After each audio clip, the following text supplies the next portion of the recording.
Azuka adjusted the hem of her mother's faded blouse and wore it. As she stepped into the bustling courtyard of Queen's College, Enugu, her heart pounding with a mix of defiance and vulnerability. The morning air was thick with chatter, the scent of bean cake and fried yam lingering from roadside vendors outside the school gates. Students in crisp uniforms moved in clusters, their laughter slicing through the air like sharp blades. Azuka, however, walked alone. Her uniform was neat but overshadowed by the blouse, a relic of her mother's past, its patterns faded yet rich with memories. Whispers followed her like shadows, punctuated by the snickers of girls like Olaku, the queen bee of the school's social circle, whose words often carried the sting of well-crafted insults. Is that her mother's entire wardrobe or just today's exhibit? Olaku would sneer, igniting laughter from her clique.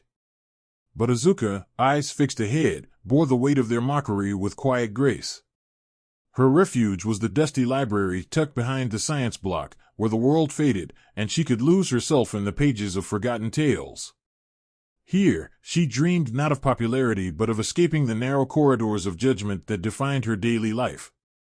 Despite the isolation, Azuka found solace in her mother's memory, the warmth of her smile etched into every fabric thread. The echoes of her mother's words, "Never let the world define your worth," rang louder than the laughter of her peers. Each stitch in the blouse carried a lesson, a fragment of love that shielded her from the harshness of her environment. Evenings at home were quiet, filled with the aroma of jollof rice and the distant hum of generators, where Azuka would sit by the dim light, tracing the patterns on her mother's clothes, drawing strength for another day. Before we take you on this thought-provoking journey, please don't forget to hit the subscribe button below and join our story-loving community. Like and share with friends who love good tales. The school assembly was unusually tense as Principal Mrs. Okoye tapped the microphone, her voice cutting through the murmurs.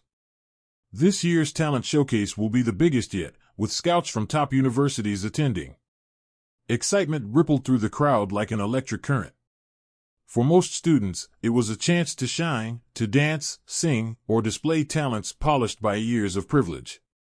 For Azuka, it was an unexpected invitation to step out of the shadows. That afternoon, as she lingered near the bulletin board, her fingers brushed against the list of participants, her name conspicuously absent. A daring thought crept into her mind: what if I told my story? It wasn't a conventional talent, but it was the only thing she owned completely. Mustering courage, she scribbled her name at the bottom of the list under the category spoken word. From a distance, Tochi, the quiet artist from SS3 known for sketching portraits during lunch breaks, noticed Azuka's determination. His curiosity was piqued, though he said nothing, sketchbook in hand, as he watched her walk away with a mix of fear and resolve etched on her face. The days leading up to the showcase were a whirlwind of rehearsals for others, but for Azuka, they were filled with introspection.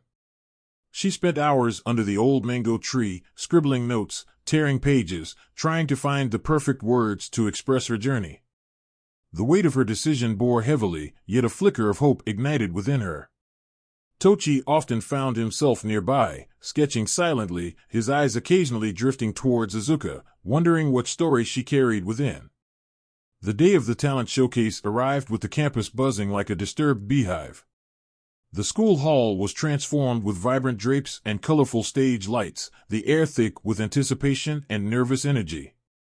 Performances flowed seamlessly, dancers twisting to Afrobeats, singers belting out high notes, and dramatists reenacting folklore with flair. Then, Azuka's name echoed through the hall, and a hush settled over the crowd. She climbed the stage, clutching a crumpled paper, though her trembling hands betrayed her calm facade. The microphone felt foreign, but as she opened her mouth, her voice, soft yet steady, carried a story woven with threads of grief, resilience, and love. She spoke of her mother's struggles, the sacrifices stitched into every garment, and the dignity found in embracing one's roots amidst ridicule. The words weren't rehearsed, they were raw, cutting through the hall's pretense. By the time she finished, silence hung heavy, broken only by the sound of a lone clap, then another, and another, until the room erupted in an ovation Azuka never imagined. In the crowd, Tochi sat still, his eyes not just seeing Azuka but truly seeing her for the first time. His fingers itched for his sketchbook, not just to capture her face, but the spirit she had just laid bare for the world to witness. After leaving the stage, Azuka felt a strange calmness wash over her, as if the weight she carried had been lifted slightly. Her story had found its voice, echoing in the hearts of those who listened. The applause wasn't just for her performance, it was for her courage, her truth. Backstage, she found a quiet corner, overwhelmed yet filled with a newfound sense of belonging. Tochi watched from afar, inspired, his mind already sketching the next chapter of their intertwined stories. Please don't forget to subscribe to Ubuntu Folktales, hit the subscriber button below, share and drop a comment in the comments section. Thank you so much. Later that evening, as twilight painted the skies with hues of purple and orange, Tochi found himself unable to sleep. The image of Azuka on that stage haunted him, not her face alone, but the raw courage she radiated. Sitting by his window with the faint glow of his bedside lamp, he opened his sketchbook, letting his pencil glide across the paper with fervor.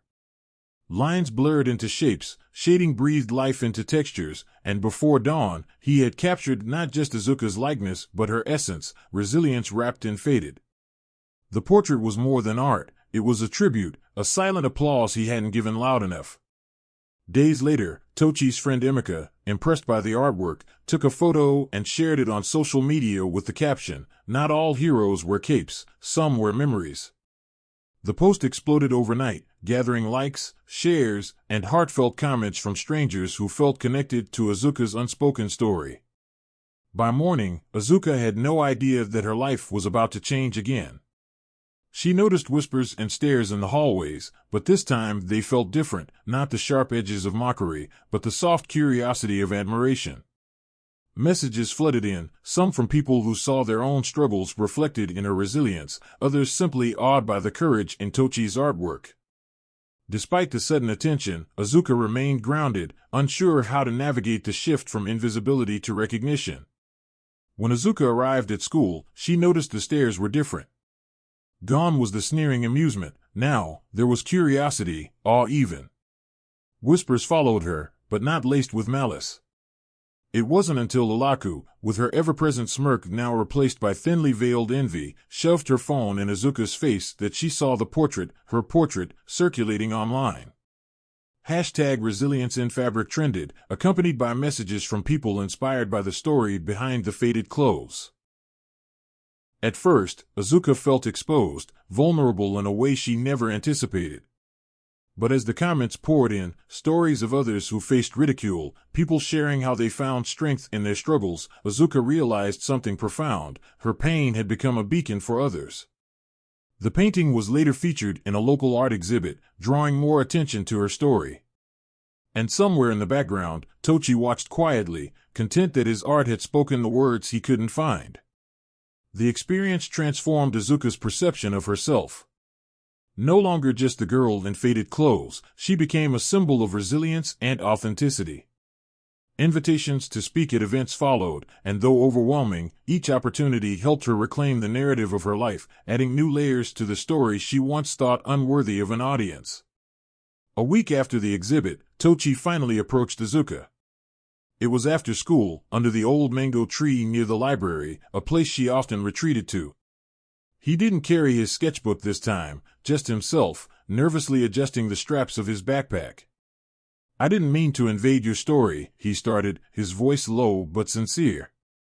Azuka looked at him, her heart racing not with fear but something unfamiliar, curiosity, warmth even. "You didn't," she replied softly. "You told it in a way I never could." There was a pause, heavy with unsaid things. Tochi reached into his bag and pulled out the original sketch, handing it to her. "It's yours." Their fingers brushed, and in that fleeting contact, something unspoken passed between them. It wasn't love yet, but the seed of something tender had been planted, growing quietly in the spaces between words and glances, waiting to unfold in its own time. Their conversation stretched beyond the sketch, into shared dreams, silent fears, and the comfort of being seen. That simple exchange marked the beginning of a friendship blossoming into something neither of them could have anticipated, woven together by art, stories, and the courage to be vulnerable. The days following Tochi's heartfelt gesture felt like a whirlwind for Azuka.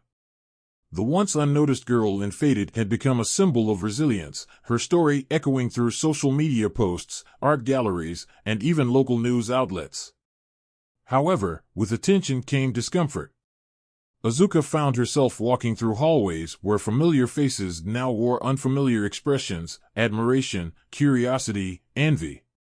Teachers who barely acknowledged her began to call on her in class, and even Ulaka's clique, now fractured by envy and thinly veiled attempts at friendliness, tried to include her in conversations. Despite the external shift, Azuka remained grounded, her heart tethered to her mother's lessons. Yet, there was one change she couldn't ignore: Tochi. Their friendship blossomed quietly amidst the chaos.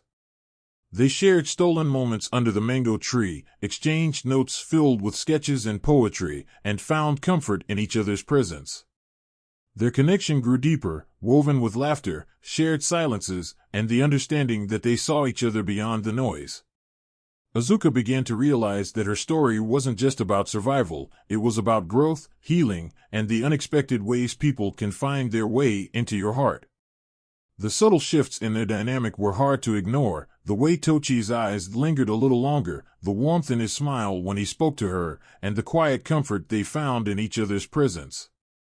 Azuka started noticing the small things: the way Tochi would doodle her name absent-mindedly in the margins of his notebook, or how his sketches began to reflect moments they shared, little glimpses of their friendship immortalized in graphite.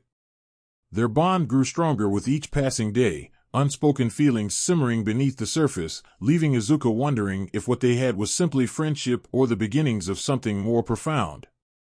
With newfound fame came inevitable challenges. Rumors swirled around Azuka and Tochi, fueled by jealousy and curiosity. Whispered speculations painted their friendship with the colors of scandal, questioning their bond and intent.